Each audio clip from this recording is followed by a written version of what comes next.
This is a clip from Basketball at the Bar Live. I think they're a good team, and they're getting better right now. I just don't know if this is their year, so to speak. I agree with you. I think they've had a great series. I think Luka Doncic is an incredible player. He just signed a max deal. And let's jump here into the numbers, right? Like, yes, they're a good team, but are they ready to compete for a title this year? I don't think so. So let's talk about what they can do to improve. I'm looking at next season's roster. Hopefully they can get Tim Hardaway Jr. back healthy. He signed an awesome contract for them because it was front loaded. Yeah. So each year he makes less and less.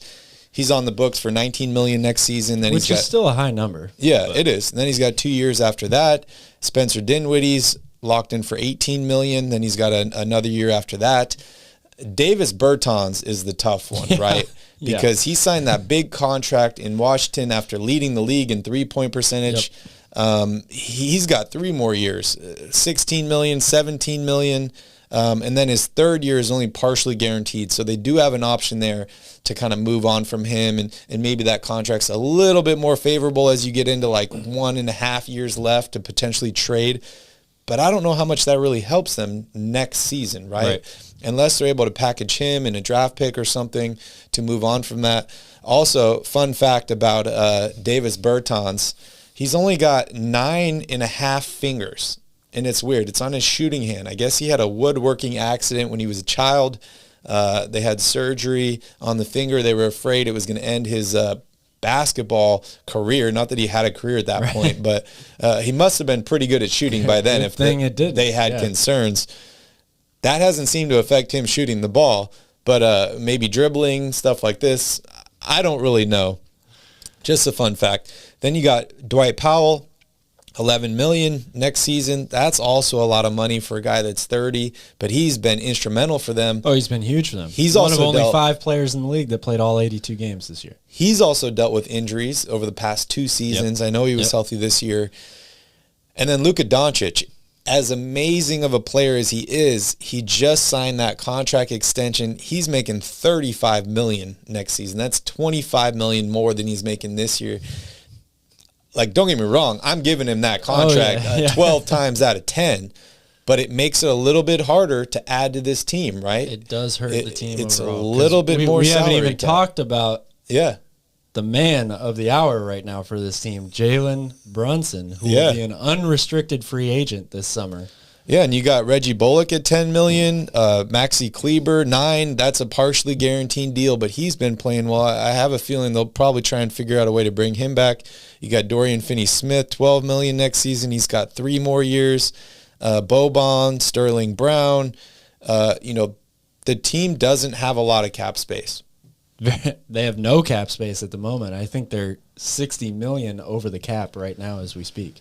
So what can this team do to improve and become a title contender? Can it happen in a year, or do they need to kind of work on a multi-year process? That's a very good question, because I think they do need to add to this team. I would recommend that they don't let Jalen Brunson get away.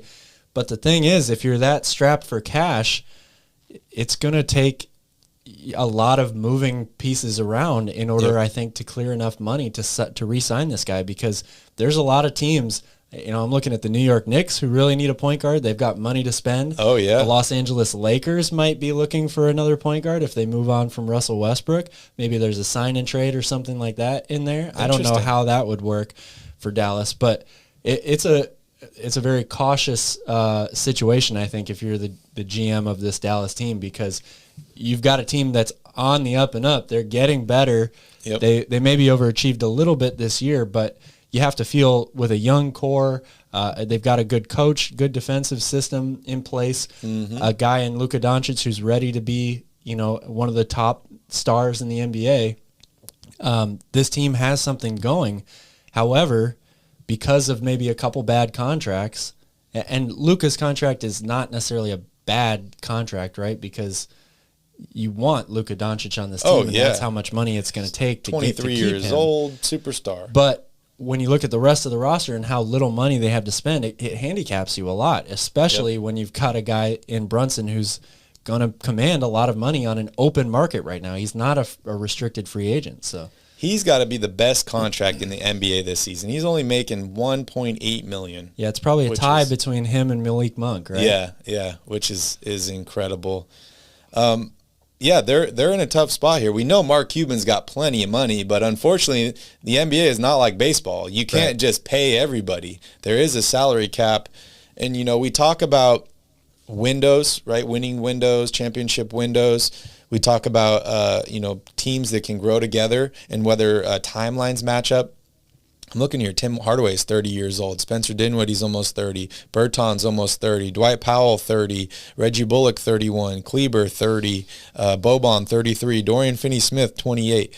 You got a young guy in Luka Doncic 23. You got another young guy 25, Jalen Brunson, that they need to re-sign.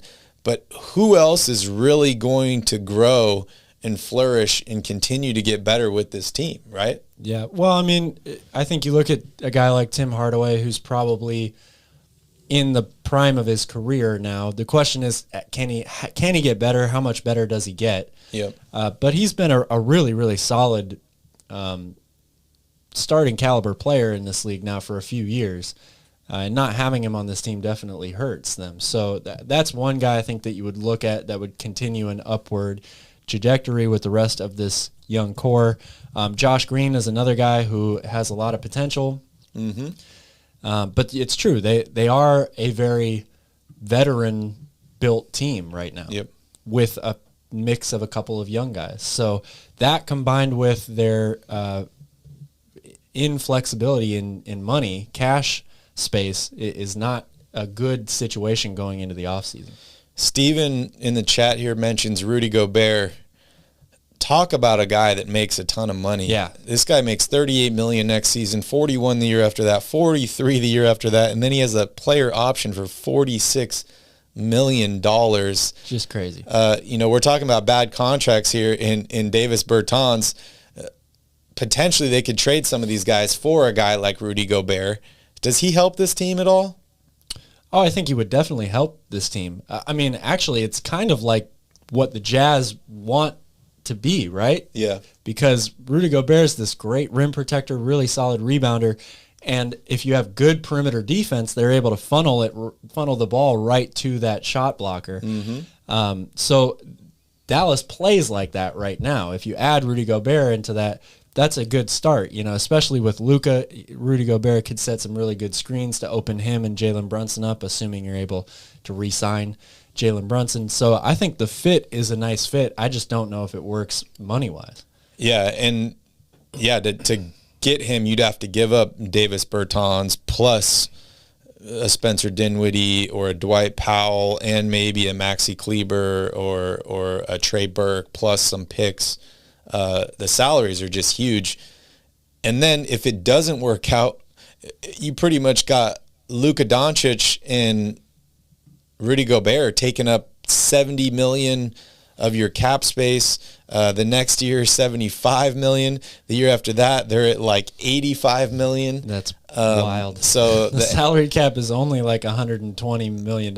So yeah, you're committing over 80% of your salary to two guys right there. The NBA needs to sign a new TV deal every year at that rate just to have the Dallas Mavericks to give them some cap. Thank you so much for watching. As always, please don't forget to like this video and hit that subscribe button. You can join us live every single weekday, Monday through Friday, 3 p.m. Pacific Standard Time, 6 p.m. Eastern Standard Time. And also, don't forget to tip your bartender.